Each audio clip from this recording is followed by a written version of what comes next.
5 years after the divorce, millionaire August Mercer found his ex-wife again in the middle of a cornfield, pregnant, harvesting under a blazing sun. He had no idea yet that the blame for that scene had a name and a surname, and that one of those names was his own. The luxury sedan wasn't built for a dirt road. It rattled over the dry, cracked earth of the valley, kicking up a cloud of red dust, while August sat in the back seat with his suit jacket folded in his lap, thumbing through emails without once looking out the window. To him, this place was a pin on a map, a business problem called Cedar Hollow, Iowa.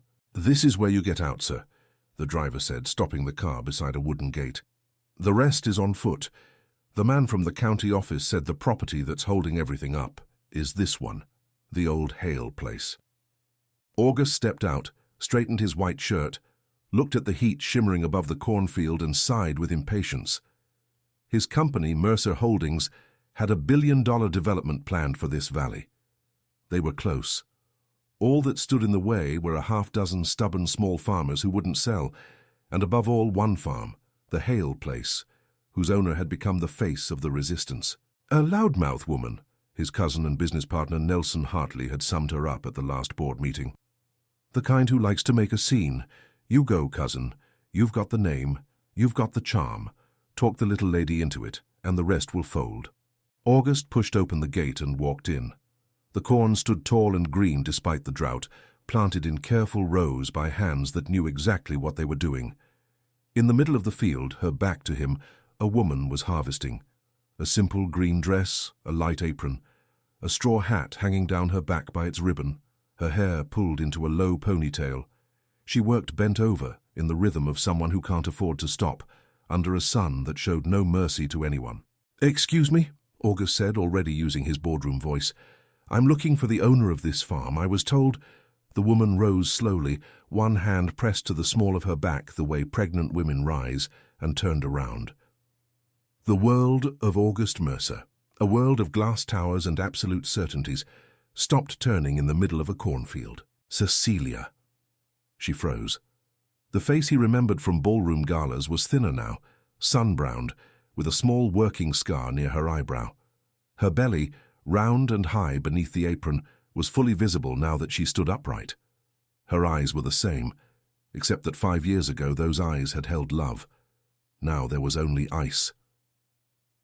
"What are you doing on my land?" she asked, without fear, without a tremor, like someone who had rehearsed that line for the day life decided to be cruel again. I didn't know it was you. I came here for work to speak with the owner of—" August stopped mid-sentence, because the pieces had already locked into place on their own, one after another, with the click of a trap closing. The leader of the resistance. The owner of the farm holding up the whole project. Nelson's loudmouth woman. It was her. 5 years later, it was her. "You're the buyer," Cecilia said. It wasn't a question. She glanced at the sedan parked outside the fence, at the crisp white shirt, at the watch on his wrist. A bitter half-smile crossed her face. "Of course it's you. I should have guessed from the style. First they sent the paperwork men, then the lawyers, then the man from the bank. All that was missing was the ringmaster himself."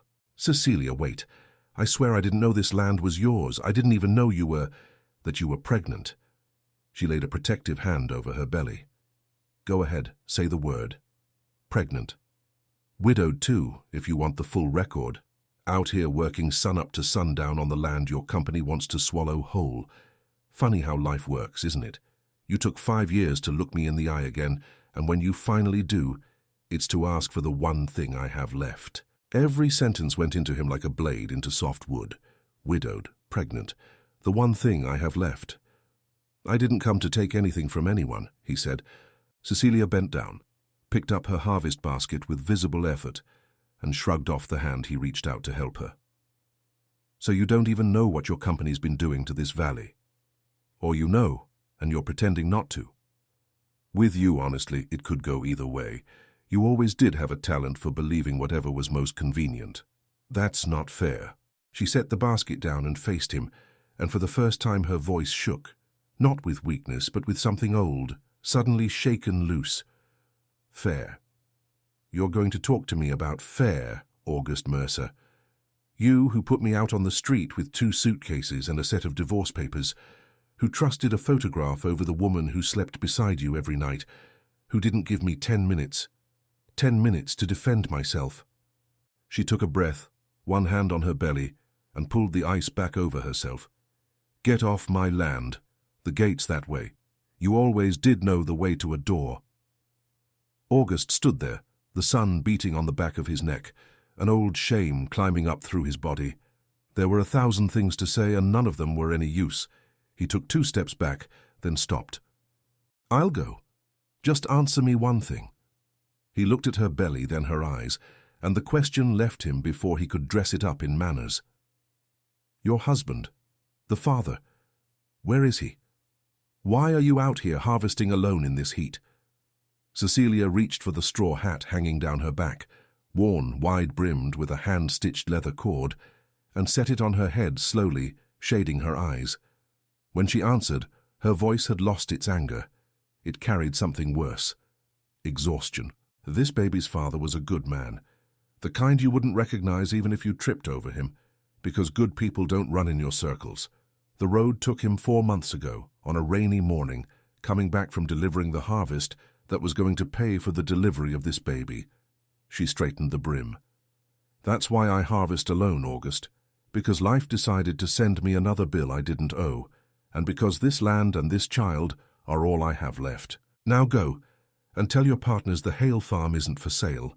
Not today, not ever, not for all the money you people don't even know what to do with. She turned her back and went on picking, bending with difficulty, the straw hat rising and falling between the rows of corn. August walked back through the gate like a man leaving a courtroom.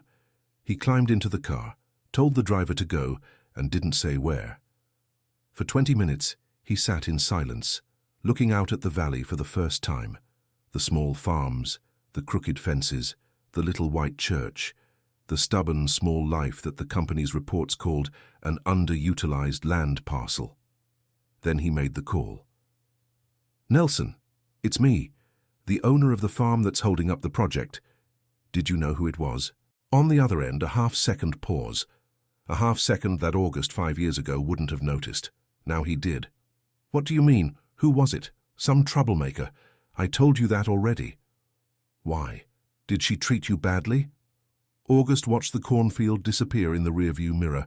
No, she treated me exactly the way I deserved. He hung up without waiting for an answer. What August Mercer still didn't know that dusty red afternoon was that his cousin's half-second pause held the answer to everything. To the 5 years, to the divorce, to the photographs, and to the reason why, out of every valley in the country, Mercer Holdings' billion-dollar project had landed exactly on top of Cecilia's land. To understand that afternoon in the cornfield, you have to go back 5 years, and then a little further still. Cecilia Prescott wasn't born at a country club. She was born in Cedar Hollow, on the Prescott family farm raised by her grandmother Ruth after life left her an orphan too young. She grew up barefoot between rows of corn and soybeans. She learned to read at the one-room schoolhouse and to do arithmetic behind the counter of Nora's general store. And ever since she was a girl, she'd had a head for numbers that made her teacher shake her head and say, "That one's not staying here." She didn't. She earned a scholarship, studied accounting at the State University, worked days and studied nights and climbed the slow, solid way, the way that actually holds. Little by little, she became a respected forensic auditor, the kind of professional companies call in when they want the truth and fear when they have something to hide. It was on an audit that she met August Mercer. He was the heir, freshly seated in his father's chair, surrounded by people who said yes to everything. She'd been hired to review an acquisition and pointed out, in a room full of executives, 3 inconsistencies nobody else had the nerve to mention. August fell for her right there over the spreadsheets, and he used to tell the story laughing at dinner parties. I fell for the only person in the room who wasn't afraid of me. They married within a year and were happy for 3, because Cecilia, inside the Mercer family, was a foreign body. Eleanor Mercer, August's mother, never forgave her son for marrying that farm girl and waged a quiet war of receptions, veiled remarks, and guest lists. Nelson Hartley, the cousin and business partner, raised inside the company like ivy grown into a wall, saw in the new wife a risk nobody else could see, an auditor sleeping in the boss's house, asking questions. And Cecilia did ask questions. It started innocently, helping her husband review a balance sheet one weekend. She found a number that didn't add up, pulled the thread, and the thread became a tangle. Phantom vendor contracts, inflated construction invoices, a slow, steady bleed that had been draining money out of the company's accounts for years into somewhere. She didn't have the thief's name yet. She had the shape of the theft. And she made the most honest mistake of her life. She mentioned at a family dinner that she was pulling together some paperwork to show August because she'd found something strange in the construction contracts. At the head of the table, Nelson Hartley kept cutting his steak without a tremor. He even smiled, complimented the wine. 3 weeks later, August received the envelope. Photos, letters, a hotel receipt, all assembled with the care of someone who pays well for dirty work. Cecilia entering a building. Cecilia in the arms of a faceless man, notes in handwriting suspiciously similar to hers. Dates that lined up with his own business trips. The envelope arrived unsigned, but it landed in the hands of Eleanor Mercer, who brought it to her son with grief on her face and satisfaction in her bones. "I always knew, sweetheart. I always knew that woman wasn't what she claimed to be." And August, the man who'd fallen for the only person who wasn't afraid of him, got afraid. Afraid of looking like a fool, afraid of what people would say, afraid of the tabloids, afraid of everything a proud man fears when someone hands him photographs. Instead of 10 minutes of conversation, he gave her 10 minutes with a divorce lawyer, signed the papers, sent word through a third party, changed the locks.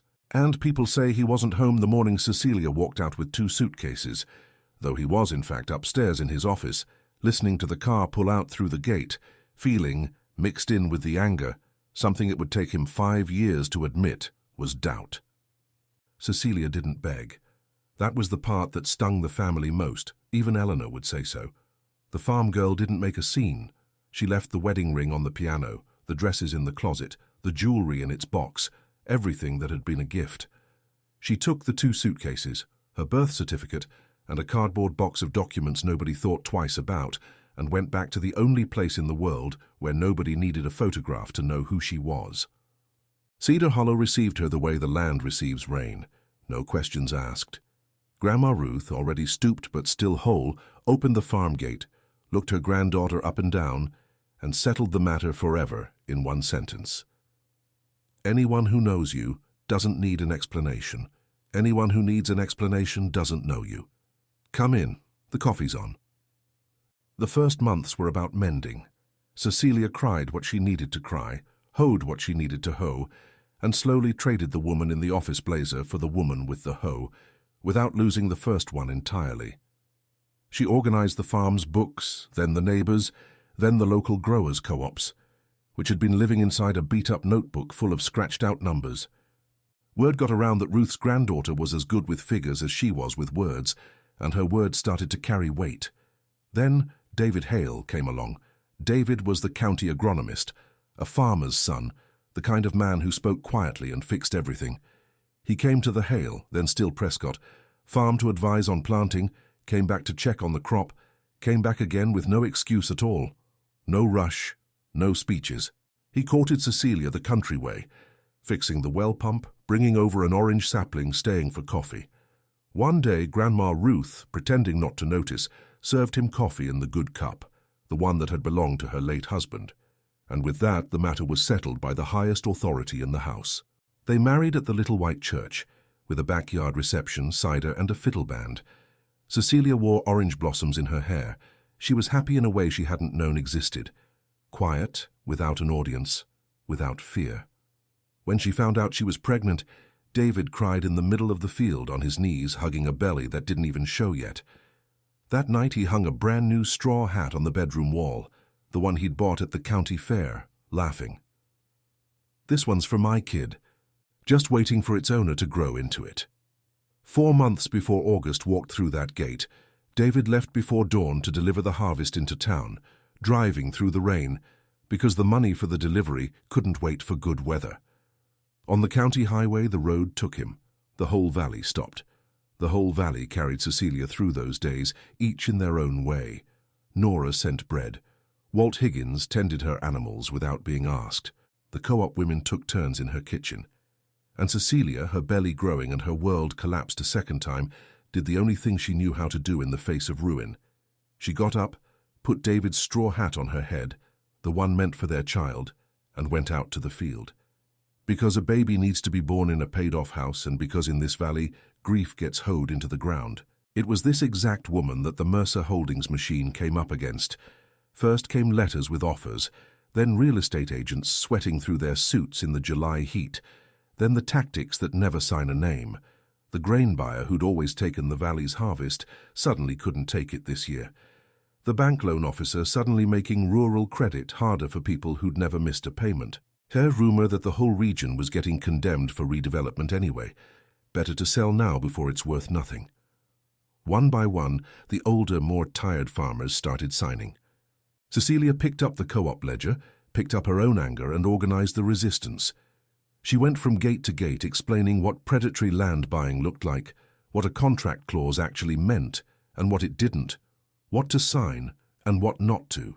She taped a hand-lettered sign to the wall of Nora's store that became the valley's motto, "Land that's been planted doesn't get sold to people who've never planted."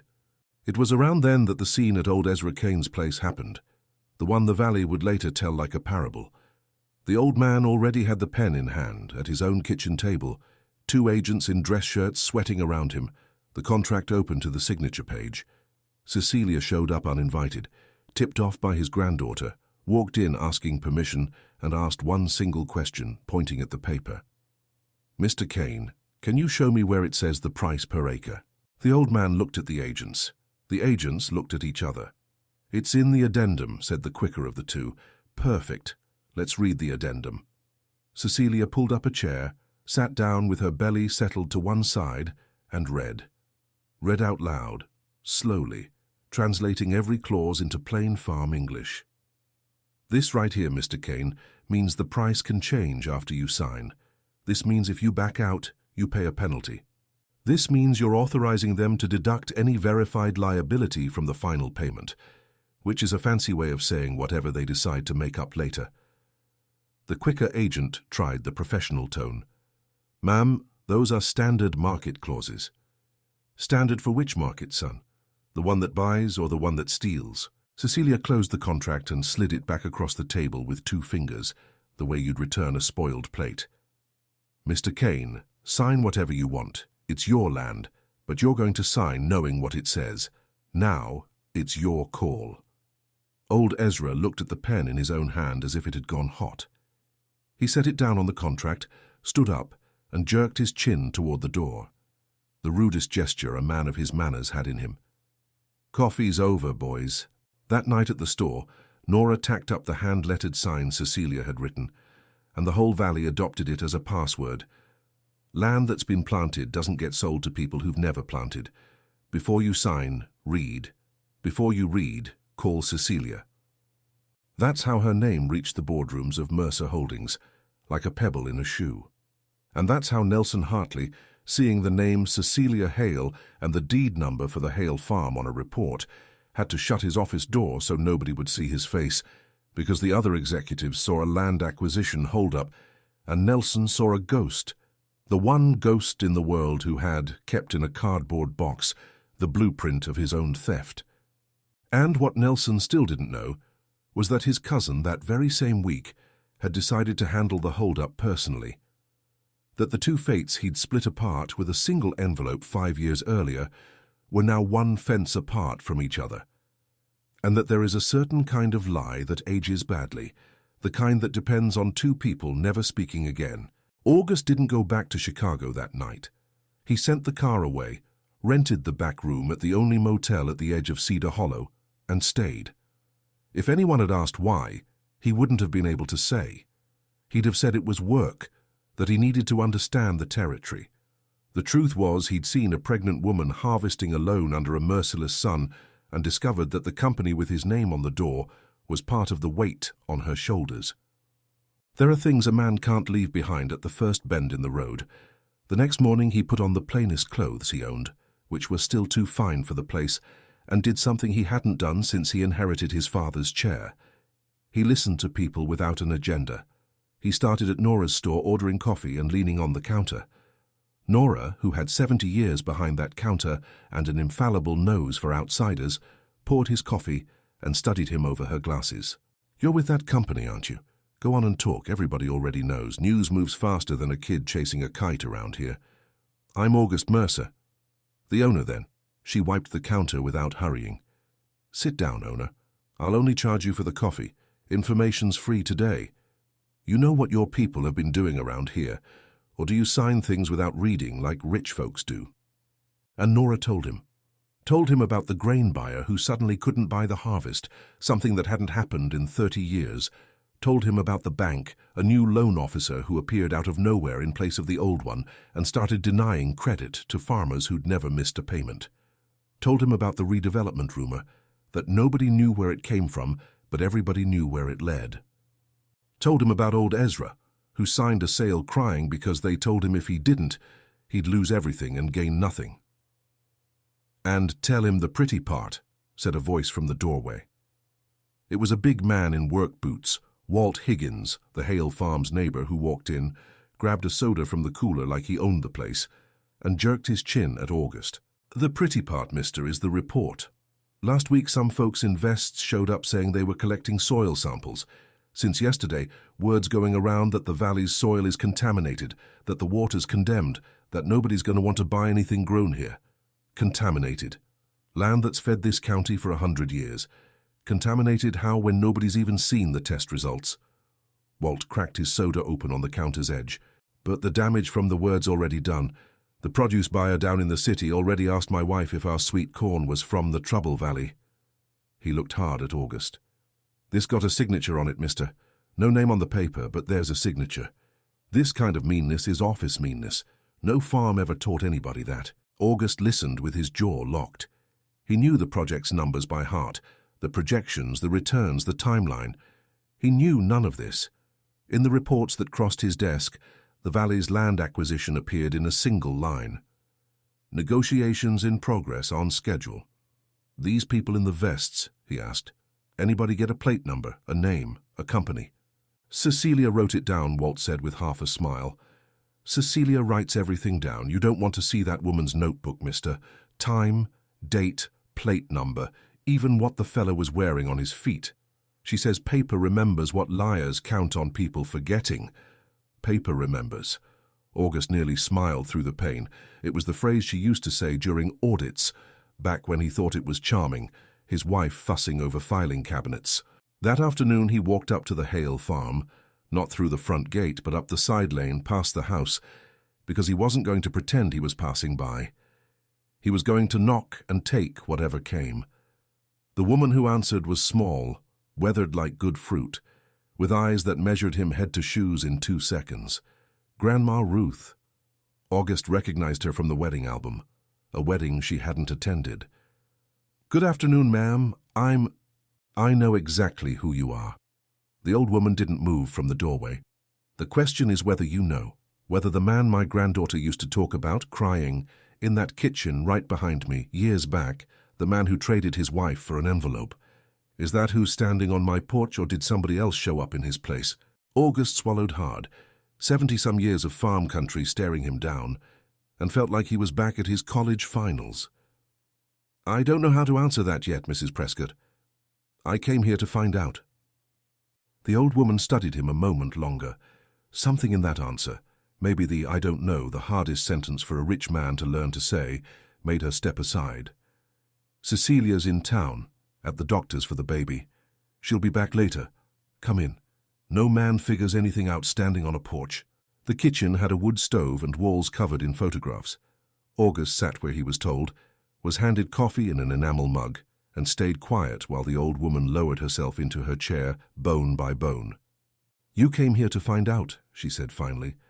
"So I'll help you get started because my granddaughter's got too much pride for this, and I've got too little time left to wait around for you to figure it out on your own." She told him about the night Cecilia came home with 2 suitcases, about the ring left on the piano, about 3 months of silence, a silence that scared her. Because people who cry heal, people who go quiet rot from the inside. And then she told him the detail that made August set the mug down. One night I got up and found her sitting right there at that table with a cardboard box open and papers scattered clean across the floor. I asked what it was. You know what she told me? Grandma, this is the reason, I still don't know how, but the divorce wasn't about me, and it wasn't about August. It was about this. The old woman pointed a crooked finger at him. I don't understand numbers, mister, but I understand people. And my granddaughter wasn't talking about a broken heart. She was talking about something she found, something worth enough that somebody would break a marriage in half to bury it.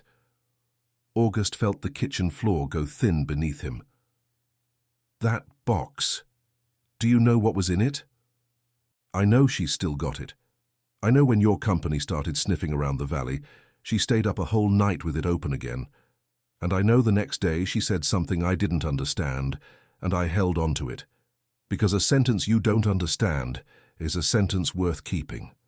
Grandma Ruth closed her eyes to find the exact words. She said, Grandmas, either this is the biggest coincidence in the world, or the rat came back to gnaw on the house of the one person who already knows the rat.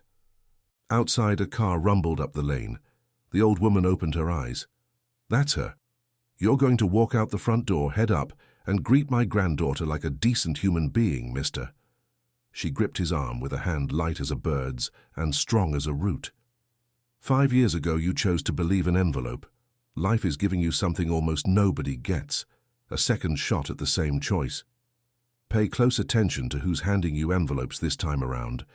Pay very close attention. And what August still didn't know, walking out to the yard where Cecilia was climbing out of a rental car with an ultrasound printout in her hand and her jaw already set for a fight, was that the old woman's warning and his cousin's half-second pause on the phone were the same answer, and that he had already, without realizing it, started pulling the thread that would unravel 5 years of lies. The meeting in the yard lasted 2 minutes and hurt for a week. What's he doing here, Grandma? Drinking coffee. Something you'd offer even a bill collector, Ruth answered, gathering up the mug, and retreated inside with the diplomacy of the old, which is to leave the bomb armed and walk away. Cecilia stood there with the envelope of ultrasound photos pressed to her chest. August noticed, without meaning to, the corner of the sonogram peeking out, a little black and white shape, the size of a hope. I came to talk, he said. We don't have anything to talk about. We have the whole valley to talk about. The grain buyer, the bank, the contamination rumor. Cecilia, I didn't know about any of this. Nothing. I sign a report that says, negotiations in progress. And underneath that sentence, people are going through what you're going through. I came to find out who's doing this in my name. How nice. The owner discovered his ranch has a wicked foreman. She clapped slowly 3 times, the envelope still tucked under her arm. You know what the problem with this story is, August. I've seen this movie. 5 years ago you didn't know either. You never know, that's your specialty. Arranging your whole life so the dirt always happens 1 floor below yours, so you can sleep clean. She walked past him toward the house and stopped in the doorway, her back to him. Find out whatever you want, but find it out away from my gate. Pregnant women can't afford to be angry after 6 o'clock. It's bad for the baby. And you, showing up at this hour, you only ever bring anger with you. The door shut. August walked down the lane in the coming dark, and every word she'd said settled into him on the way. The dirt, always 1 floor below his own. That was it. His whole life had been exactly that. The next day he started digging. He called the CFO first, a man loyal to his late father outside Nelson's Circle. I need something, and I need it kept between us. The Valley Project. I want the full paper trail. Origin. Who proposed it? When? Based on what study? Not the polished deck, the first draft. The answer came 2 days later and brought the first crack in the wall. The Valley Project hadn't been born out of any feasibility study from the planning department. It had entered the pipeline on a direct recommendation from the expansion division, Nelson Hartley's division, and the viability study that justified it had been commissioned after the site was already chosen from a small outside consulting firm hired without competitive bid. August knew that smell. It was the smell Cecilia used to describe at dinner parties 5 years ago, talking about the strange things in the construction contracts. Decision first, justification after. A favorite vendor in the middle. The second crack came from somewhere he never expected. He was at the motel that night, working through the timeline of his own divorce for the 10th time, when someone knocked on his door. It was a woman with her hair pinned back and the posture of someone who'd spent her whole life on her feet. Odessa Lang, housekeeper for the Mercer family for 22 years, retired for 3. August was startled. Odessa lived with her daughter 300 miles away. Odessa, how did... Nora over at the store is my cousin, Mr. Mercer. This valley's small and my conscience got too big. The retired housekeeper walked in, refused the chair, stayed standing the way she always had. When my cousin told me you were out here sniffing around the truth like a hound at a butcher's back door, I got on a bus. There's something I should have told you 5 years ago and didn't, out of fear and out of needing my job. I already asked God's forgiveness. Now I came to ask the person it's actually owed to. August felt his heart in his ears. Please sit down. I'd rather stand. Shame sits easier on your feet. She folded her hands in front of an apron she didn't even wear anymore. Mr. Mercer, 3 weeks before that envelope showed up, your cousin Nelson came to the house twice, off hours, to talk to your mother alone. I served the coffee, door shut, but an old house has doors that close and don't seal. I didn't hear everything. I heard enough. What did you hear? I heard your cousin say the girl was digging where she shouldn't be, and it was only a matter of time. I heard your mother say she always knew that woman would be trouble. And I heard your cousin say the sentence I've carried crooked in my chest ever since, because I was on the other side of that door with the tray in my hands, and I nearly dropped the whole thing. Odessa took a breath. He said, "You don't need the details, Aunt Eleanor. You just need to deliver the envelope when it comes in and cry pretty. I'll handle the rest. There's people who'll fake a photograph for not much money at all." The motel room went dead silent. Outside, a cricket. Inside August, an entire building coming down in slow motion. 5 years of certainty, floor by floor. Do you have any idea what you're telling me? I have the exact idea, Mr. Mercer. That's why it took me 5 years. Her eyes filled, but her voice didn't crack. I watched that girl walk out with 2 suitcases. I helped her pack, because nobody else wanted to. And in the middle of all that, she still hugged me and said, "Don't be sad for me, Odessa. Lies have short legs and but long strides." I've carried that sentence every year since, waiting for the legs to get tired. The housekeeper pulled a hardbound notebook out of her purse. I wrote it all down that same night. Date, time, the words as I heard them. Wrote it down because Miss Cecilia always used to say in the kitchen that paper remembers. If you ever need me for anything, the court, whatever it takes, you know where I am. I already raised my kids. Fear's a waste of time at my age. When Odessa left, August sat a long while on the edge of the bed with the notebook in his hands, unable to open it and unable to let it go. It wasn't just his cousin. It was his mother. His mother delivering the envelope with grief on her face. His mother repeating for 5 years at every family lunch, "Thank God you found out in time, sweetheart." His mother asking at the last company gala why he hadn't remarried, this time someone from our own circle, and underneath all of it, like rot beneath a beautiful house, the motive. Cecilia hadn't been destroyed for who she was. She'd been destroyed for what she'd found. The construction contracts, the phantom vendors, the slow bleed she'd mapped out one weekend and mentioned at a dinner table in front of the wrong man. August picked up the phone, nearly dialed Nelson, nearly dialed his mother, put the phone down and looked at his own dim reflection in the dark screen. No. 5 years ago he'd acted on impulse, on pride, on the first document someone put in his hand. That was how the crooks had used him, like a spooked horse that runs hard and never asks which direction. This time it was going to be her way, Cecilia's way. Document by document, date by date, without ever tipping off the rat that the cat had learned to read. Back in his motel room after Odessa's notebook, August didn't sleep. And in that sleeplessness, for the first time in 5 years, he let the memory go where it had always wanted to go, and he'd never let it. To the day of the envelope. Not the photographs. Those he'd replayed 1,000 times with anger. The rest. The details pride had swept under certainty.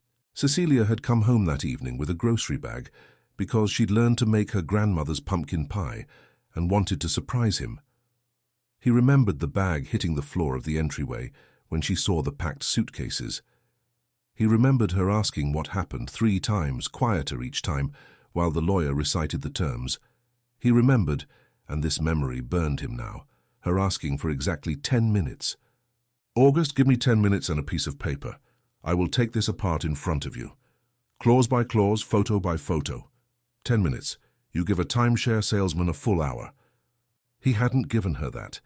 He'd left the room, told the lawyer to finish, and he remembered the end, the part he'd never told even himself. Cecilia, already at the door with the 2 suitcases, stopping beside the piano. She took off the wedding ring without hurrying, without anger, and set it on the piano's lid with a care that made no sense for that moment, the care of someone setting down something alive. Then she looked up toward the upstairs landing, where he was hiding, thinking he wasn't seen. She looked straight at him, proving she'd known the whole time he was watching, and said, without raising her voice, the sentence he'd spent 5 years pretending he never heard, "I'm leaving because you're making me. But pay attention to who's still standing in your house, August. Pay very close attention to who profits from the empty chair." Who profits from the empty chair? August turned on the motel lamp, grabbed a sheet of the motel's cheap letterhead, the only paper in the room, and started writing out everything he needed to pull from the company's systems. At the top of the page, he wrote her sentence from memory, word for word. 5 years late, the husband was finally giving her the 10 minutes. Now it was going to be 10 minutes a day, for as long as it took. The next morning he climbed back up to the Hale farm. Cecilia was in the yard hanging laundry, the straw brim shading her eyes, and she rolled them when she saw him at the gate. "August, I already told you I'm not—" "The cardboard box," he said, not stepping past the gate, hands on the wood. "The one you took from our house. The audit on the construction contracts, the phantom vendors. You mentioned it at a dinner 3 weeks before the envelope. I need to know one thing only, and then I'll leave if you tell me to." He took a breath. "In that audit, the shape of the theft, the loose ends, did they point toward the expansion division?" Cecilia went still, a cloth diaper halfway to the clothesline. Slowly she pinned it up, smoothed the fabric with her palm, and turned. And for the first time in 5 years, August saw her eyes without ice in them. There was something else there, a question finally being answered. "What exactly did you find out, August?" "That the envelope had an author, that my mother's crying was rehearsed, and that I was the blindest man in this country." His voice broke on the last word, and he let it. "I'm not here for forgiveness today, Cecilia. Forgiveness is going to take more than words, and I know that. I came to ask for the one thing you might still be willing to give me. I came to ask for the audit. Help me finish the work they broke our marriage to interrupt." The wind crossed the yard, rocked the diapers on the line, lifted the brim of her hat. Cecilia held it down with one hand, looked at the man at her gate for a long moment, and said the 7 words August would remember for the rest of his life. "Wipe your boots. Coffee's on." The cardboard box came open on the kitchen table, under the watchful eye of Grandma Ruth, who pretended to peel oranges and missed nothing. 5 years had passed, but Cecilia's work hadn't aged a day. It was all there, organized in her firm handwriting, printed spreadsheets, contract copies, invoices in a suspicious sequence, a hand-drawn diagram linking shell companies, a notebook where every unanswered question was underlined. At the top of the first page, a date and a sober title, "Inconsistencies, Construction and Supply Contracts, Draft for August." He ran his finger over his own name and needed a moment. "I was going to show you that weekend," Cecilia said, not looking at him, sorting the stacks. "Then the envelope came first. Later, with time, I understood why they rushed. I had the shape of the theft, but not yet the name. If I'd gotten to the name, the envelope wouldn't have worked. So they moved first. Did you ever get close to the name?" "Close." She pulled a page from the bottom of the stack, 3 corporate names circled in red ink. These 3 shell companies were getting paid for services nobody ever saw. All 3 registered the same month, same county clerk's office, different straw owners. I stalled out there. A straw owner is a wall. You know somebody's behind it, but you need access I didn't have anymore. Because by then I was the adulteress, and I'd lost the house, the last name, and my credibility in that order. She said, "The adulteress without drama. The way you'd cite the title of a document. It hurt more that way." August picked up the page with the 3 companies, read the names, and felt his stomach drop. Cecilia, this one. Oakview Services and Holdings. Still active today. I saw that name last week. Where? In the paperwork for the Cedar Hollow project. It's the consulting firm that signed the feasibility study. The silence in the kitchen was so complete you could hear Grandma Ruth's orange peel curling. Cecilia sat down slowly, one hand on her belly, her eyes moving from the old paper to what it now meant. "He didn't even change his method," she murmured. 5 years, and the rat used the same hole. "You know why, August? Because nobody ever checked. A thief on the inside only refines his technique when somebody's watching, and in your company, the one who was watching left with 2 suitcases. Then she's watching again, starting today." August sat across from her and opened his laptop. "I have access to everything. Accounting, legal, the archives. You have the blueprint, and you know where the walls were built. I have the key to the walls. If we cross-reference your draft against what I pull from the systems, we don't get close to the name. We get the name, with proof." Grandma Ruth set down her orange, stood and put the coffee pot on the table between them like a decision. "Get to work. I'll make supper, and in this house we work until the pregnant one says stop. Not a minute longer. The baby's in charge of the schedule." They worked 3 nights straight, and over those 3 nights the whole valley quietly took over that kitchen without anyone calling a meeting. Walt Higgins brought Cecilia's notebook of license plates and dates from the men in vests and posted himself on sentry duty in the yard with a thermos of coffee, because an office dealing in that kind of money deserved a living fence. Nora sent cheese biscuits, and the tip that the new bank loan officer was the nephew of an out-of-town lawyer who'd shown up at the mayor's grandson's baptism. The retired schoolteacher, who understood the internet better than her own grandkids, helped pull the shell company's filings off the public county record sites. In the middle of the second night of work, life sent one of its crooked little reminders. Cecilia's old truck, which had been giving trouble for weeks, finally quit for good, and her prenatal checkup was the next morning, the kind that doesn't get rescheduled because the county clinic's calendar was tighter than a drought. Walt's truck was up on blocks. The obvious awkward solution was August and the rental car. They made the drive in near silence, hands on the wheel, eyes on the road. In the clinic waiting room, among the swollen bellies and clipboard forms, August Mercer, a man used to VIP conference rooms, discovered the exact size of his own uselessness. Didn't know where to stand, what to hold, what to say. A woman beside him, assuming he was the father, mentioned that you never forget the first one.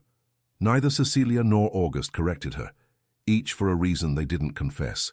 It was inside the exam room, where he went because the doctor waved him in. "Come on in, Dad, nobody stays out here." That it happened. The doctor spread the gel, pressed the wand to Cecilia's belly, and the little room filled with the sound of a galloping heartbeat underwater.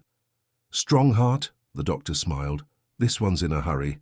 August sat staring at the machine's speaker, like a man staring at a poorly explained miracle. A man who measured his life in quarterly earnings was listening to the most important balance sheet in the world, a heart that hadn't even seen the sun yet, already beating with that kind of stubbornness. In the parking lot before getting in the car, he finally spoke. "Thank you." "For what?" "You're the one who gave the ride."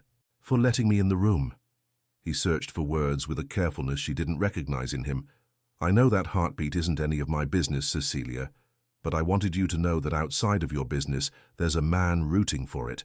No claim on a place, just rooting." Cecilia looked at him across the roof of the car, a long inventorying look.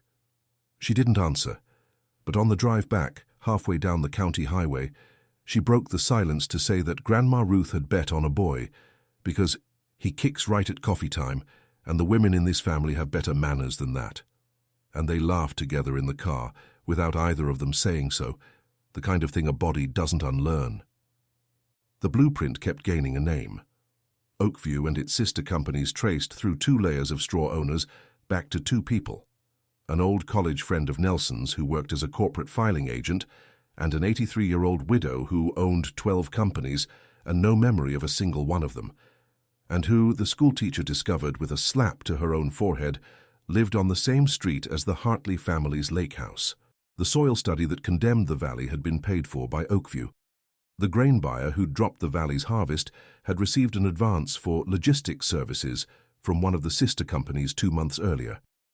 Piece by piece, the machine came together, whole. Nelson had been using money embezzled from his own company to fund the pressure campaign on the valley, buying it up cheap through fear and straw buyers, then reselling it to the very billion-dollar project he himself approved from the inside. Stealing on the way out and stealing on the way back in, collecting a toll on both ends of his own bridge. "It's more than I ever had 5 years ago," Cecilia said the third night, looking at the full picture taped up on the kitchen wall. "Is it enough for removal, an outside audit, a criminal referral?" "Cecilia, it's enough." And it was right there, at the exact moment everything clicked into place, that August Mercer made his oldest mistake. "Then it's settled," he said, closing the laptop with the relief of a man ending a meeting. "Tomorrow I fly back to Chicago, call an emergency closed-door board session, present all of it, remove Nelson, and let legal handle the rest. In a week, this is over. And the valley, I'll handle that too. I'll buy back the land those poor folks sold under pressure and give it back. Cancel the project. Set up a fund, a foundation, whatever it takes. Money fixes fast what it made dirty. And you don't have to be part of this story anymore, Cecilia. You've already suffered enough because of it. Leave it to me. I'll fix everything." The silence that fell over the kitchen was different from the others. Grandma Ruth froze with the dish towel in mid-air. Cecilia looked at him with an expression that started incredulous and ended sad, which is the worst road an expression can take. "There he is," she said quietly. "I was wondering when he'd show up." "Who?" "The owner." Cecilia stood bracing on the table. 5 years, August, 5 years, and you still think the world is a cash flow problem. I'll fix it, I'll buy it, I'll give it back, leave it to me. You don't have to be part of it. Do you hear what you just said? You want to take my fight, this valley's fight, the same fight that broke my marriage and nearly broke my life, and settle it alone in a closed boardroom, on the same kind of carpet where I got convicted without a hearing. And you think you're doing me a favor. Cecilia, I just want to protect you from... I don't need protecting. I need reparation. Those are different things, and you've never learned the difference." She pointed at the wall of evidence. "This doesn't get settled in a private meeting because it started in a private meeting.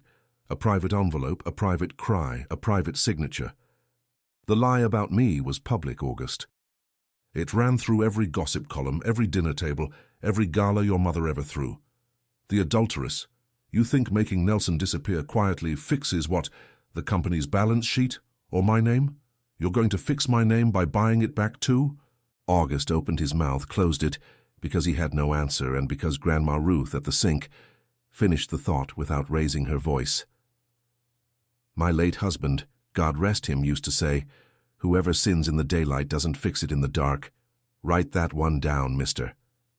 August looked at the wall, looked at Cecilia standing there, hand on her belly, 5 years of injustice in her jaw, and did, maybe for the first time in his adult life, the hardest thing for a man raised to give orders. He backed down. "You're right," he said. "Both of you are right. So tell me how it's done your way." Cecilia studied him a long moment. Then she pulled a chair over, sat down, and picked up a blank sheet and the same red pen she'd used to circle the shell companies. "The co-op's got its annual meeting in 2 weeks, at the church hall. It was supposed to be about the harvest, now it's about this." She started writing in her firm auditor's hand. "The truth gets told where the lie did its damage, in public, with the whole valley sitting there, with names, proof, and dates." She looked up. "And there's one more thing, August, and I won't bend on it. Your mother and your cousin are going to be there, invited by you, sitting in the front row, because I was convicted without being in the room. They don't get that comfort." What none of them knew that morning, over cold coffee and scattered notes, was that a loyal employee had already warned Nelson Hartley that his cousin was pulling old files from the system, and a cornered rat with 5 years invested in his hole doesn't wait for anybody's town meeting. It strikes first, and it strikes where the flesh is softest, Nelson's counterattack came in 3 waves, all carrying his invisible signature. The first was corporate. In the second week, August received, through proper channels, notice that the expansion division had filed an internal complaint against him. Conflict of interest, alleging the CEO was maintaining a personal relationship with the leader of the opposition to the Cedar Hollow project, at the expense of shareholder interests, and requesting his cautionary removal from all project decisions. It was clever, true on the surface, a lie in the marrow, which is the recipe for the best kind of dirty trick. The second wave hit the valley. Overnight, the farmers who'd sold their land under pressure started receiving eviction and default notices signed by the shell companies with tight deadlines. Old Ezra Kane showed up at Nora's store with the paper shaking in his hand, not understanding the legal language but understanding the message perfectly. And alongside the notices to feed the fear came the third wave, on the dirtiest, a rumor that Cecilia at the Hale farm had been in on it with the company's owner the whole time, that the two of them used to be married. She never told you people that, did she? And that the whole resistance was a staged act, so she could sell her own land for a higher price and leave the valley to the big developers. That the rich man had been staying at the motel because of her. That a pretty pregnant widow knows how to land herself a rich daddy for another man's kid. The poison was first-rate. It mixed a truth Cecilia genuinely hadn't shared, the marriage, with a lie that cut deeper, and it used her pregnancy as the fuse. Within 2 days, the valley that had carried her through her grief started looking at her sideways. At the store, 2 conversations died the moment she walked in. Leaving church, a neighbor crossed the street to avoid her. Walt got into an ugly bar argument defending her, and came home with a split eyebrow and the sad certainty that a word, once loose, doesn't go back in the barn. Cecilia held it together in public until the night she found Grandma Ruth crying quietly in the kitchen, rosary in hand. Out of anger, child, God forgive me. Out of anger. Then Cecilia went to her room, shut the door, and for the first time since the road took David, let herself break. She sat on the floor hugging the straw hat and cried softly toward her belly. I'm sorry, my love. Mama promised you a tidier world, and it's running late. On the other side of the door, without coming in, Grandma Ruth said what needed saying at exactly the right volume. Cry, sweetheart. Cry it all out. But tomorrow you get up and you remember, mud doesn't stick to work clothes, it slides right off.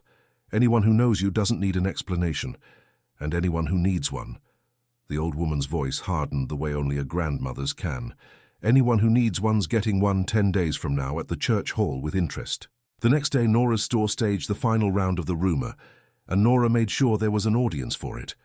2 women from up the county road, the same ones who'd crossed the street the week before, were gossiping by the counter, loud enough to be heard, that where there's smoke, there's fire, and nobody hides a whole marriage for no reason. Nora finished weighing out sugar, tied off the bag with a neat knot, and answered the whole store without looking at either of them. Smoke without fire, ladies, is the most common thing in this world. It's called dust. And here's the thing about dust. The ones who stir it up are the ones who go running by, and the ones who choke on it are the ones standing still with their mouths open. The girl from the Hale place is going to bring paper and proof, with the pastor, the sheriff, and the county clerk standing as witnesses. Anybody with the nerve to eat dust with their mouth open, come on down and see for yourselves. She slid the bag across the counter. That's $2.50. Or are you paying on credit again, seeing as you're so worried about everybody else's business? The whole store found sudden interest in the shelves. Both women paid cash and showed up front row at the meeting, because there's no more punctual convert than a gossip caught out.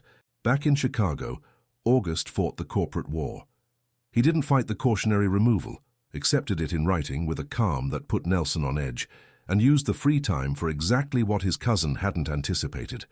If he was barred from project decisions, he wasn't barred from being a shareholder, and shareholders have the right to documents. With the loyal CFO and an outside forensic accounting firm hired out of his own pocket, he cross-referenced everything. Cecilia's original draft, the shell company statements, Odessa's notebook, the filings, the dates. The puzzle closed with a margin that was frightening. One piece was still missing, and that piece required a courage he'd been putting off. He went to see his mother on a Thursday afternoon at the family house. Eleanor Mercer received him in the sitting room, elegant as ever, and knew something was wrong before the first cup of coffee. "You've got your father's face on, the one he used to have right before he fired someone." "I've got the face of a man who read a notebook, Mother." August didn't sit. "Odessa worked in this house for 22 years. Do you remember what she used to serve when Nelson came by off hours? Those 2 visits, 3 weeks before the envelope arrived? Coffee, door shut. Old house, Mother, doors that close and don't seal." Eleanor went very still. Her cup lowered to the saucer without a sound, set down by a hand that had learned manners before it learned anything else. "I don't know what you're talking about. You just need to deliver the envelope when it comes in and cry pretty." August recited it from memory because he'd read it 100 times. "There's people who'll fake a photograph for not much money at all. Should I keep going? The notebook has a date and a time, and Odessa has her memory, her health, and the willingness to swear to it in front of a judge, if it comes to that." The mask Eleanor Mercer had built over 60 years of country club receptions cracked silently, top to bottom, like thick glass, whole and all at once. "I didn't know the details," she said finally, and her voice came out smaller than her. "I swear, August, I didn't know what Nelson was hiding. I didn't know about money, company things. I only knew that woman was going to ruin you, ruin this family. She wasn't from our world. She asked questions. She dug where she shouldn't. She was digging into the money Nelson was stealing from us, Mother. From you too. And you helped destroy the woman who was protecting this family's name, because she didn't have the right last name to begin with." August picked up his coat. 10 days from now, 10 o'clock in the morning, there's a town meeting at the church hall in Cedar Hollow. You'll be there in the front row next to me. That's not an invitation.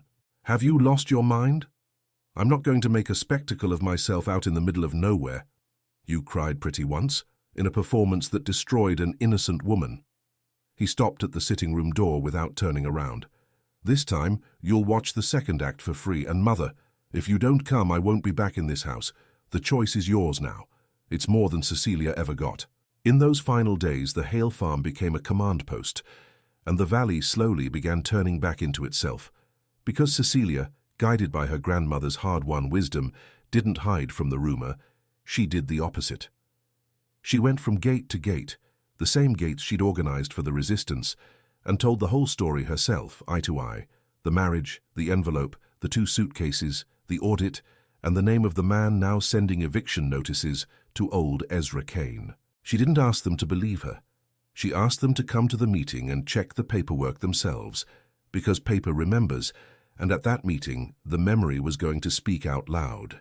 And the valley, which has an old nose for who plants and who only harvests, started arriving. Walt with his stitched-up eyebrow and a folder of dates. Nora closed the store on account of justice, with a sign on the door to prove it. The retired teacher printed handouts. The pastor lent the hall and announced after Sunday service that a meeting concerning every family in the valley would be held soon, and that the house of God appreciated truth told in daylight. 3 days before the meeting, the valley answered the rumor in its own way. Cecilia woke to a strange noise coming from the field. Many voices. She stepped out into the yard in her robe and shawl, and stood there, not understanding what she was seeing. Her cornfield was full of people. Walt Higgins, Nora's son, half the co-op, the church kitchen women, the gas station attendant, 2 of old Ezra's grown grandsons, each with a basket, a sack, a wheelbarrow, harvesting her corn in the cool of the morning with the biggest, most organized nerve in the history of Cedar Hollow. "What is this?" she asked, coming down with a hand on her 8 months' belly. "This is a barn raising," Walt answered, not pausing. "Your crop's at the peak, and you're at the peak of a different kind of harvest. A woman can't do both at once. My mother always said so." "Walt, I can't accept this. You all have your own fields to—" "You're not accepting anything," Nora cut in, emerging from the rows with a basket on her head and the authority of a woman who closes her store for justice. "You're being informed. There's coffee and cake in your own kitchen, which I already invaded too. Go on inside and do your part, which is growing that baby, and let the valley pay back a little of what it owes you. And don't you dare cry before breakfast. I can see that chin trembling. Pregnant women don't cry before coffee. It's bad for the baby. Cecilia stood a moment in the middle of the yard, watching the whole valley bent over her land, answering that week's poison with the only language those people trusted with their hearts: work. She wiped her face with her sleeve, obeyed Nora and went inside. But first she took the straw hat off its nail, went back out, and hung it high on the gate-post where everyone could see it. Nobody had to ask what it meant. In that valley, the owner's hat on the gate-post meant one thing only: the owner of this land is present. And she was. So was he. The evening before, August had come up to the farm for one last review. He found Cecilia alone in the yard, looking at the stars, one hand tracing slow circles on her belly. He stood beside her in silence. A new silence, one they were both still learning. That wasn't the old ice, and wasn't quite the old closeness either. It was something else. A truce with roots. "He moved today," she said suddenly quietly. "All afternoon. Grandma says it's a sign of a baby in a hurry to see the show. Are you ready for tomorrow?" David's straw hat hung on the fence post beside her, where she left it every afternoon now. 5 years ago I was tried in a room I wasn't in, by people I never saw, with evidence nobody showed me. Tomorrow there'll be a room, there'll be people, and there'll be evidence. Except this time I'll be in it and the evidence is mine. She lifted the hat off the post and turned it slowly in her hands. "I don't want revenge, August. Revenge is a dish I don't have the stomach for, especially pregnant. I want something simpler and a lot more expensive. I want that when my son is old enough to understand, somebody can tell him who his mother was without lowering their voice at any part of the story." August looked at her, at the straw brim turning in her work-worn hands, and understood he was standing in front of the sentence that would govern the next day. "Then tomorrow," he said, "nobody lowers their voice. Not us. Not the paperwork." The day of the meeting dawned clear, with the smell of dew on the ground. Cecilia woke before the church bell. She lay a moment listening to the rooster, the house, her own heartbeat. Then she got up, warmed coffee on the wood stove, and drank the first cup, standing at the window, looking at the cornfield sitting quiet in the grey light, thinking about nothing and everything at once.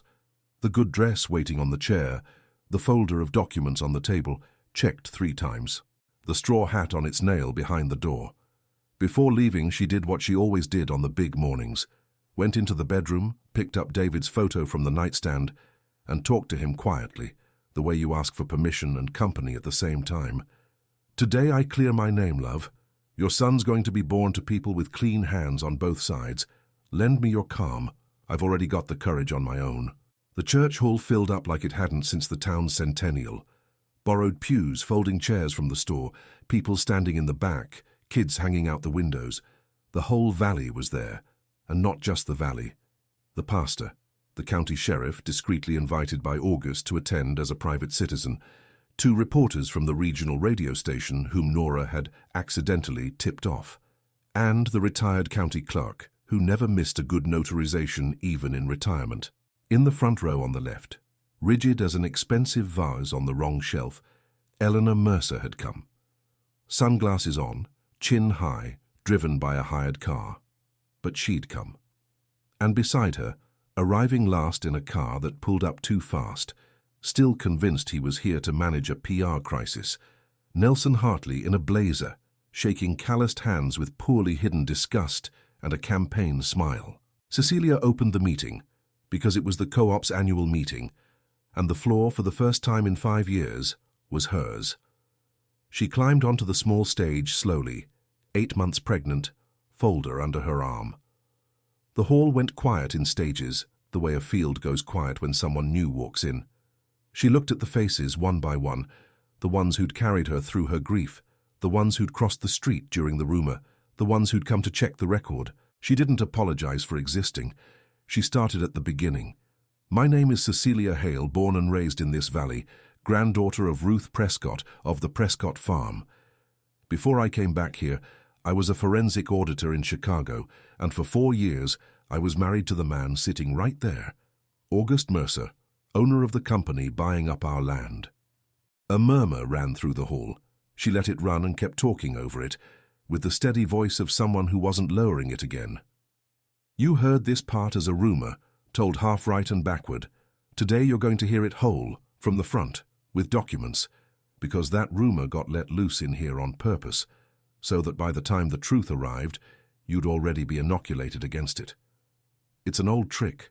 Today, it breaks. And she told it. The marriage, the weekend audit, the dinner where she'd mentioned the strange contracts, the envelope 3 weeks later, the 2 suitcases. Then she opened the folder and began the presentation she'd built with an accountant's precision and a farmer's patience. The retired teacher projected onto the hall's white wall, document by document, using the schoolhouse projector. The 3 shell companies, all filed the same month, same clerk's office. Oakview paid to produce the soil study condemning land that had fed the region for 100 years. The logistics payment to the grain buyer the same week he dropped the valley's harvest. The bank officer who'd been swapped in. Old Ezra's eviction notices, signed by an 83-year-old woman who owned 12 companies and lived on the street behind the Hartley family lake house. With every piece, the hall's temperature rose a degree. Old Ezra cried without hiding it. Walt chewed his lip raw, and Nelson Hartley, front row, moved into phase 2 of the cornered man's playbook. He stood, buttoned his blazer, and cut in with the smoothest voice in his repertoire. Folks, with all due respect to this community, this is a piece of fiction, assembled by a woman who understandably still carries a grudge against my family. Documents out of context, insinuations, county filing coincidences. None of this holds up legally. I'm sorry for the theater, but people with real standing know this gets settled in a courtroom, not a church basement. You're right about one thing, Cecilia said, unshaken. Context. It's missing some context. August. August Mercer stood from the front row, and the hall, which knew exactly who he was, held its breath to see which side the owner would speak from. He climbed onto the stage beside Cecilia and didn't look at his cousin. He looked at the valley. You all know my name. You don't yet know my shame. He turned to face the room. I ran for years a company that was being robbed from the inside, and I called it expansion. I received an envelope of fabricated photographs and called it proof. I put the one person who was uncovering the theft out on the street without a hearing, and called it dignity. You are looking at the most well-briefed man in this country on every subject except his own household. Nobody laughed. It was too heavy for laughter. In the last several weeks, an outside audit, which I commissioned personally as a shareholder, retraced with full access the exact path Cecilia mapped alone 5 years ago, with no access at all. The report is here, notarized, filed last week with the board of directors and forwarded to the district attorney's office. He held up a bound document. The embezzlement, in today's dollars, is enough to buy this valley 3 times over. The beneficial owner behind the shell companies, behind 2 layers of straw owners, has been identified through a subpoenaed financial records request, and the falsified soil study, the eviction notices, and the funding for the pressure campaign against you all came out of the same account. He finally turned to the front row. The same account, Nelson, that was ours. That was mine. You stole from me for 10 years, and I survived that fine. But you stole something from me that's not on any spreadsheet, and that's why I came here myself. Nelson Hartley did what rats do when the light comes on. Tried the door, announced he wasn't staying for a kangaroo court, grabbed his coat and took 2 steps, and stopped. Because at the hall's entrance, without fanfare, the county sheriff had risen from the back row. He didn't draw anything, didn't raise his voice, just crossed his arms and said with the heavy courtesy of small-town law enforcement, "You're not under arrest, Mr. Hartley, not yet. You are, as of this morning, asked to come down to the sheriff's office tomorrow to answer some questions. A deputy will hand you the paperwork on your way out. But if I were you, I'd sit through the rest of this meeting.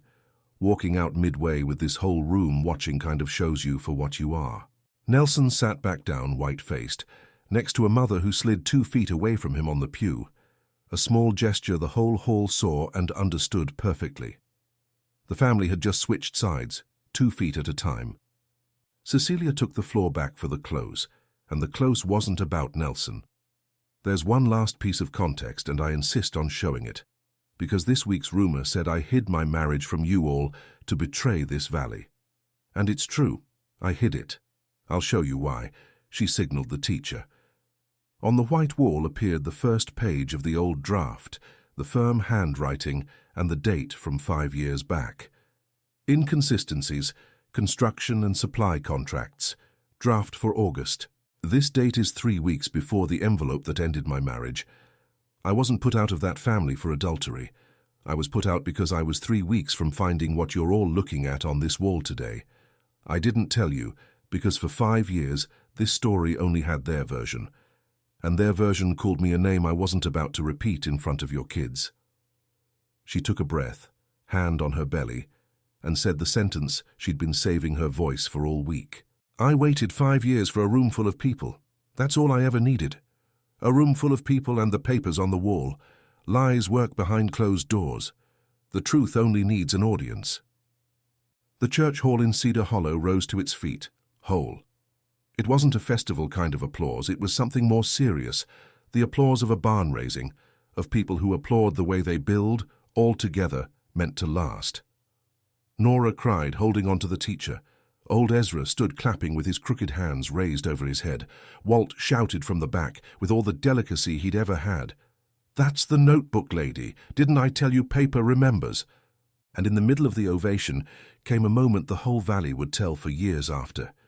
Eleanor Mercer, the woman in sunglasses from the front row, stood slowly, crossed the stage in front of everyone, and stopped in front of Cecilia. She took off her sunglasses. Her eyes were the eyes of someone who hadn't slept in days. The hall fell silent again out of pure curiosity. "I rehearsed a cry once," Eleanor said, loud enough to be heard, because she understood that lowering her voice now would be one insult too many. "This isn't rehearsed." And in front of all of Cedar Hollow, the woman who'd spent her life measuring last names bowed her head. "I'm not going to ask for forgiveness today.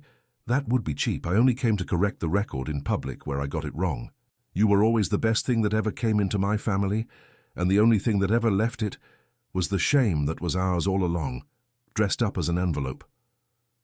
Cecilia looked at that hard, broken woman standing in front of everyone and answered with the only rule she'd ever lived by, her grandmother's rule.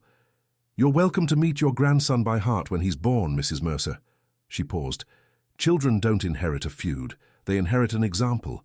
Start with that one out there." The church bell rang noon. And what no one in that hall knew yet, not even Cecilia herself, was that the grandson by heart had no intention of waiting long.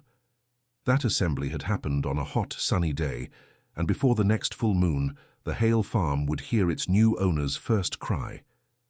What came after the meeting, the valley still tells to this day, each person pulling the story toward whichever ember they saw closest. The regional radio station aired a recording of the full meeting the next afternoon, at the station owner's own decision. He happened to be the pastor's cousin, and knew a historic audience when he had one. The whole valley stopped again to hear what they'd already watched live, which is a luxury the countryside appreciates, checking your own memory. At the store, Nora turned up the volume and banned conversation. At the garage, Walt had the grinder switched off. And at the Hale farm, Grandma Ruth sat in her rocking chair with a battery radio in her lap, listened to her granddaughter say that line about lies working behind closed doors, and rocked all the way to the end with her eyes shut and her chin trembling with pride, whispering to the empty kitchen, "That's my raising. Go check the county records if you don't believe it. That's my raising." They say not a single ear of corn got picked in Cedar Hollow that afternoon, and that it was the best afternoon of work the valley ever lost. Nelson Hartley gave his statement to the sheriff's office the next morning, and the statement, as tends to happen with a man who's gone 10 years without giving one, cleared up nothing in his favor. The outside audit turned into a formal investigation. The board, with the numbers on the table and the newspapers at the door, removed the head of the expansion division by unanimous vote, froze his assets, terminated the shell company contracts, and opened a claim for restitution. The old college friend, cornered, did what filing agents do, filed a statement of his own with dates in exchange for a deal. The 83-year-old widow was interviewed with a social worker and a cup of chamomile tea, and from her testimony, the valley adopted one line as its own, fondly. "I signed because the young man told me to. Handsome as that, who'd say no?"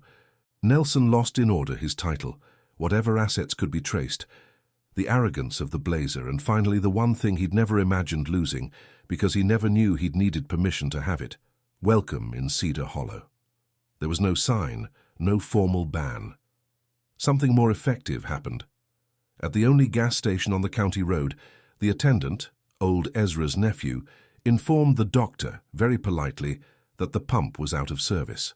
At the store, Nora discovered she was out of everything he asked for, including matches. "The Valley doesn't fight," she said afterward, wiping the counter. "The Valley just stops selling." The land bought up in fear went back to its owners, one deed at a time over months of work. August made a point of overseeing personally, this time the right way, sitting in kitchens, listening, the retired county clerk reading every line out loud for anyone who couldn't make out the fine print. Old Ezra Kane got his deed back from August's own hands, studied the paper a long while, and kept asking, suspicious to the last, if there wasn't some catch. August told him the only condition was in the footnote. The clerk read it aloud. "This property may never be acquired in whole or in part by Mercer Holdings or any affiliated company, at any time, for any price." Old Ezra folded the deed, tucked it in his shirt pocket, patted it twice, and closed the subject with the highest honor in his vocabulary. "Well then, stay for supper. We're having fried chicken." The billion-dollar project ended the way projects drawn up on top of people on paper ought to end.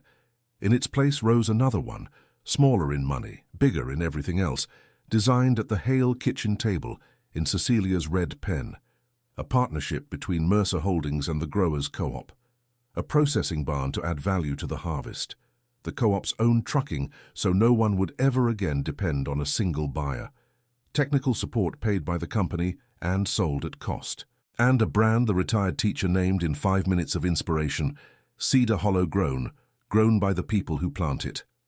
The first truckload rolled out, escorted by half the town, horns honking, the way a wedding procession used to leave church. And in the middle of all of it, on a night of a full moon, the Hale farm heard the first cry of its new owner. The boy was born at the county hospital, with half the valley camped in the hallway. Walt brought his truck just in case, and spent the night calling out updates through the window to the ones who couldn't fit inside. Nora closed the store for the second time that year, this time for joy.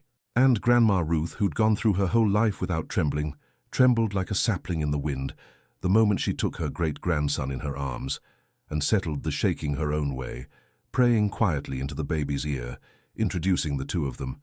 "This is God, my boy, and this is our boy, God, and the list of what he's already beaten before he was even born. You know better than I do." Cecilia named her son after his father.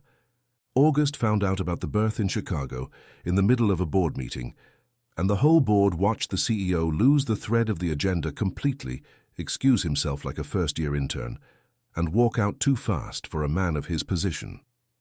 He got to the hospital at dawn, a bag packed in a hurry, and a teddy bear bought at a gas station, and stopped short in the doorway of the room, suddenly unsure where his place was in this scene, if he had one at all.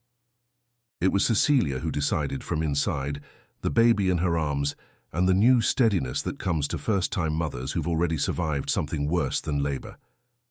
"Come in, August." "He doesn't bite." August walked in, looked at the little bundle asleep, and asked the question he'd rehearsed the whole drive, and it still came out crooked. What am I allowed to be to him?" Cecilia looked at her ex-husband, standing in the middle of the room with a gas station teddy bear in his hand, and 5 years of the wrong road on his back, and answered with the calm of someone who'd thought this through long before he asked. "For now, you can be the man who shows up. Kids don't understand speeches. They understand presence. The rest, if it's meant to be, gets built slow, brick by brick, the way you raise a barn." And it was built slow, the way barns get raised. August started splitting his weeks between Chicago and the motel, then between Chicago and the guest room, which Grandma Ruth had repainted, because a guest every week is basically family. Then between Chicago and the new processing barn, where he showed up one day in work boots and jeans to general laughter and quiet approval. He learned to change a diaper with the same concentration he used to sign a balance sheet, learned that wood stove coffee doesn't rush, that a gate gets latched with the same care it gets opened, and that in this valley, A man is worth his word and his tab at the store. In that order. Above all, he learned to court his own ex-wife the country way, which was the only way she'd accept now, fixing the well pump, bringing an orange sapling, staying for coffee. When it hit him that he was repeating, gesture for gesture, David's old script, he had a day of conscience about it, and brought it up with Grandma Ruth, who was weeding the herb bed. "Do you think I'm trying to take his place?" The old woman didn't even look up from her hoe. "Good men's places don't get taken, mister. They get honored." She pulled a weed out, roots and all. "David planted a standing woman and a baby on the way in this house. If you water what he planted, he'll thank you from wherever he is. Now if you step on the bed," the hoe came down, "we'll have words. Then you go settle it with him yourself someday, and I wouldn't give 10 cents for your hide." The proposal, when it finally came, almost 2 years after the meeting, had no knee on the ground, no ring hidden in dessert. It happened on a harvest afternoon, the baby David asleep in the shade of the wagon on a blanket, the two of them picking corn side by side, with the easy closeness of people who work together now. August stopped in the middle of the row, wiped his forehead with his forearm, and said, looking at the field instead of at her, "Because some kinds of courage need a horizon. Cecilia, I was already your husband once, on paper, and I didn't know how to be one in life. I want to try it in the right order this time. Be your husband in life first. The paperwork, if you ever want it, can catch up after." Cecilia kept picking through 3 full ears of corn on purpose, because 5 years of waiting earns a woman the right to 3 ears' worth of an answer.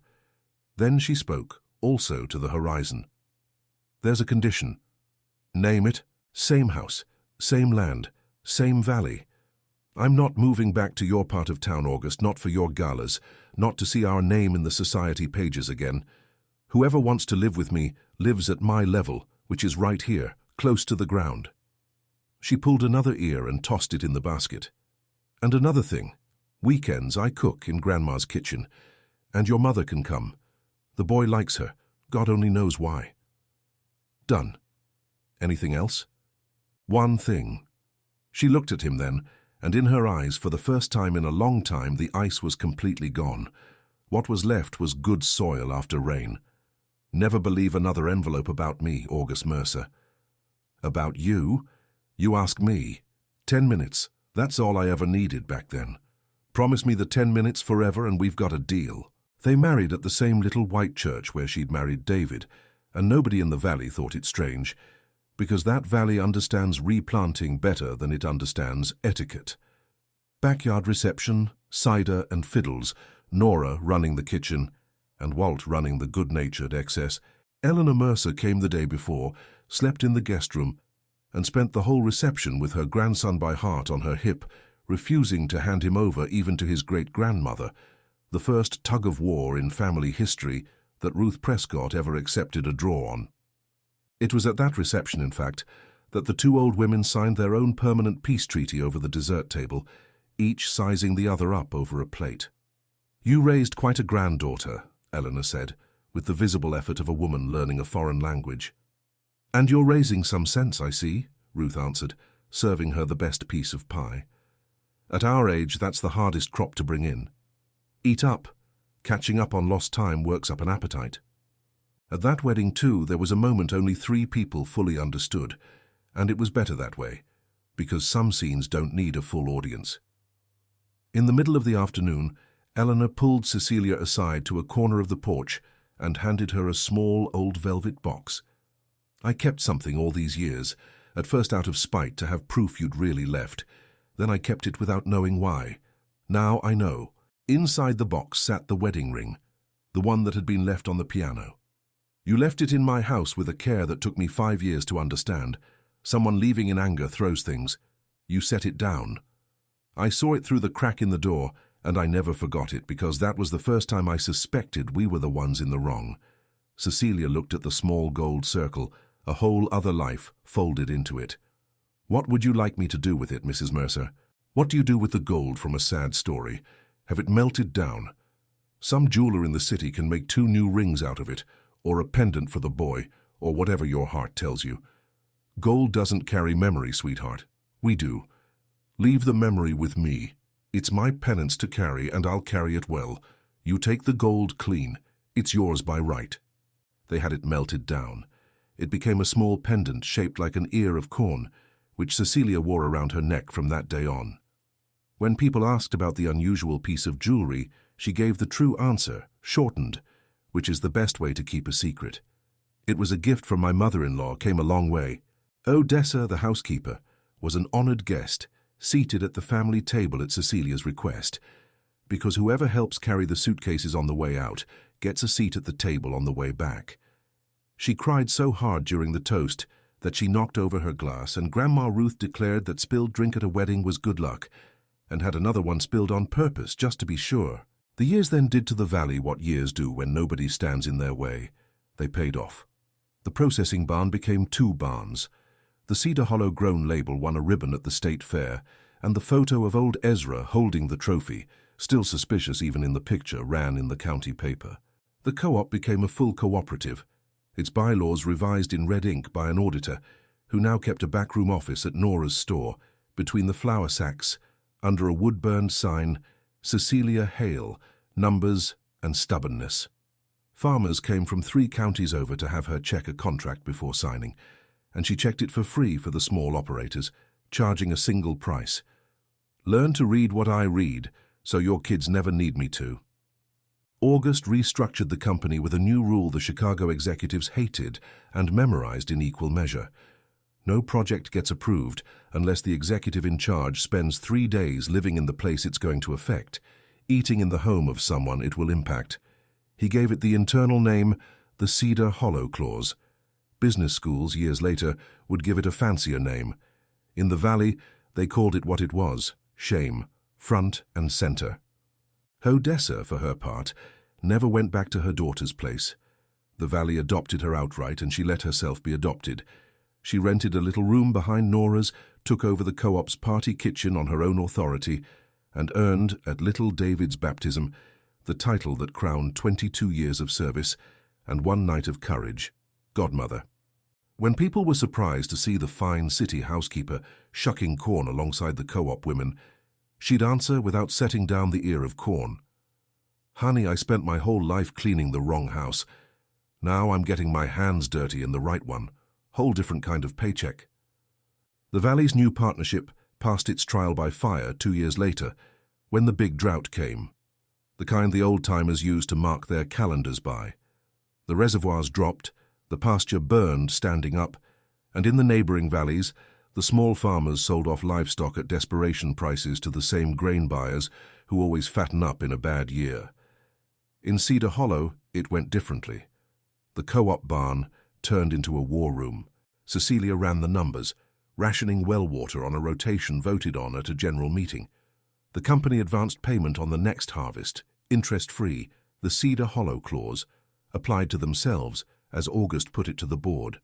Company trucks hauled in feed bought at cost from outside the drought zone. Nobody sold off so much as an acre. Nobody sold off a single calf.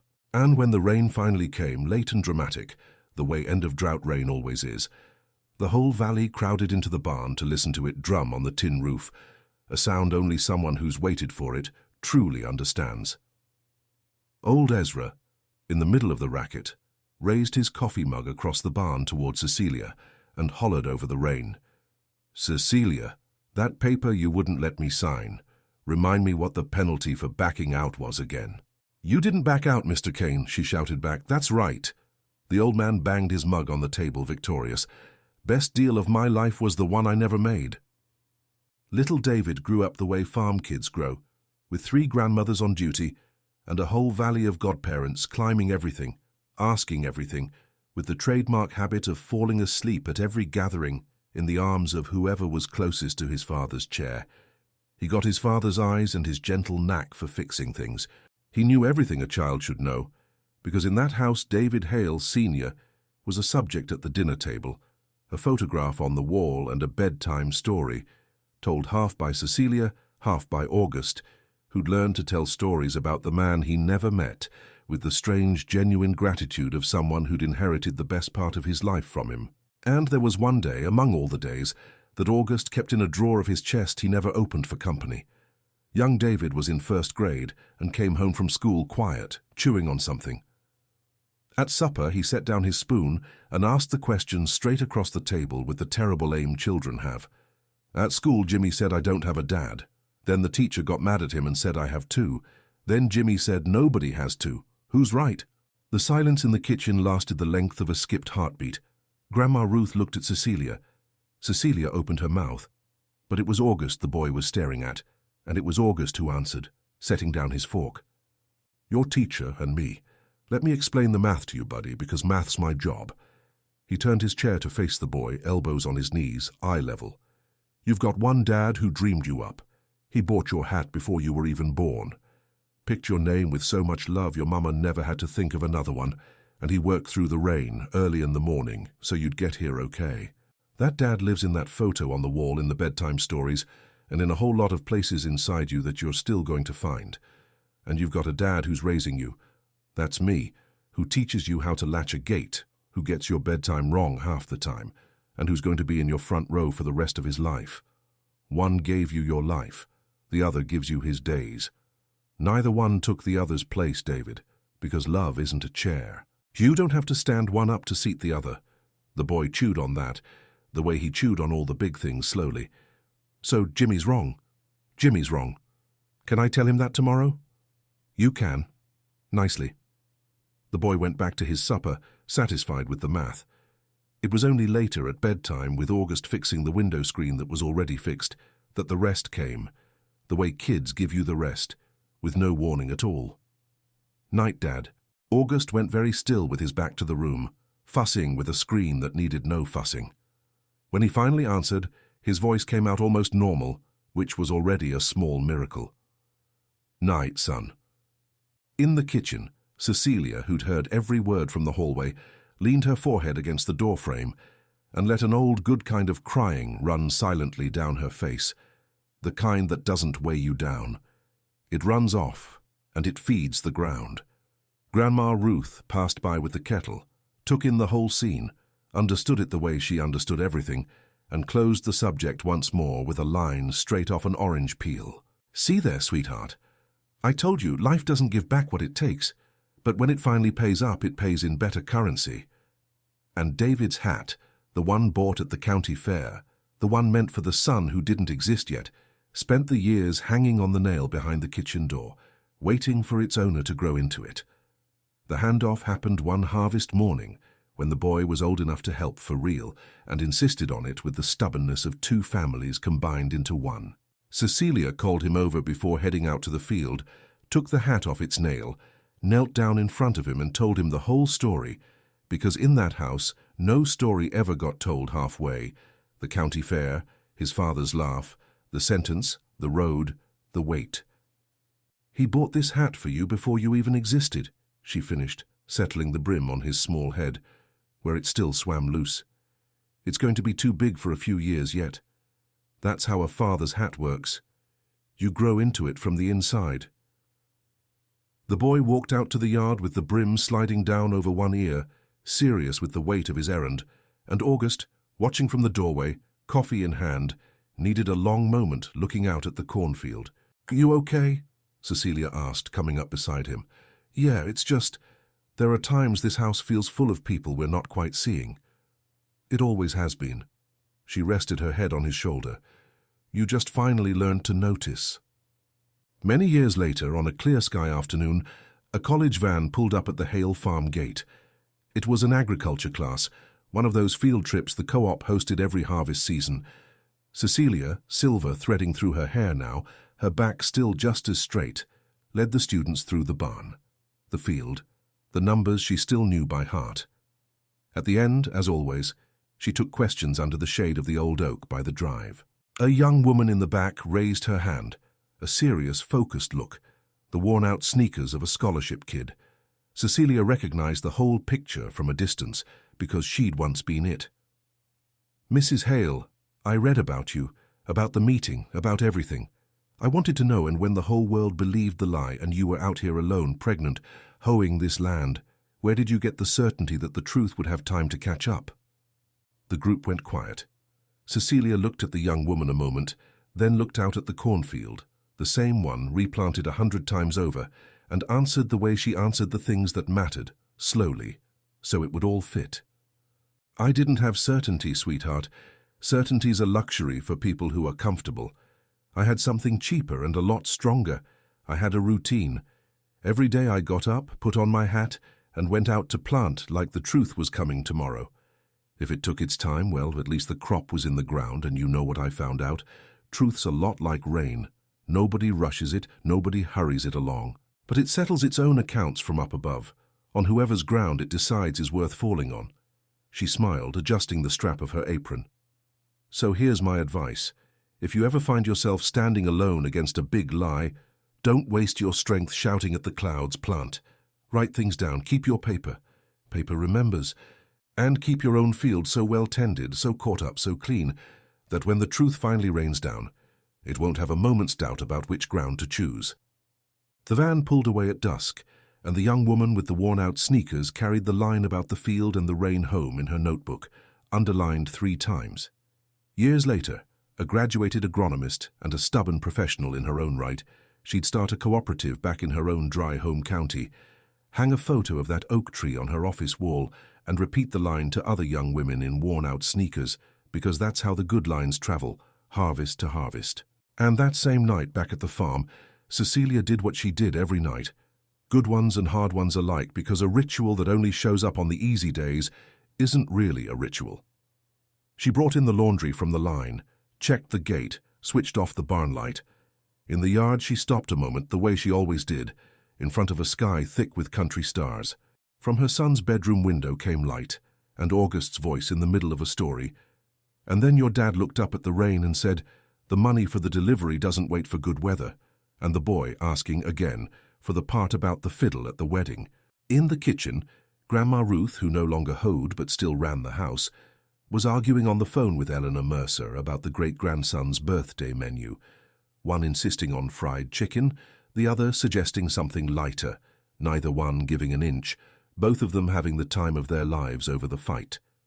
Cecilia smiled in the dark of the yard and went inside. It had taken him 5 years to look at her again, and when he finally did, he found her pregnant, harvesting under a blazing sun, at the very bottom of the hole other people's lies had pushed her into. But anyone who looked closely that day, in the middle of that cornfield, wasn't looking at a defeated woman gathering ears of corn. They were looking at an entire harvest, planted in silence, waiting for its season. And the season, as it always does, came. If this story moved you, don't scroll past without letting me know. Drop a comment and tell me which moment hit you hardest, whether it was the cornfield, the church hall, or that hat behind the kitchen door. Hit like if you believe the truth always finds its way home, and subscribe to the channel so you never miss the next story like this one. See you in the next video.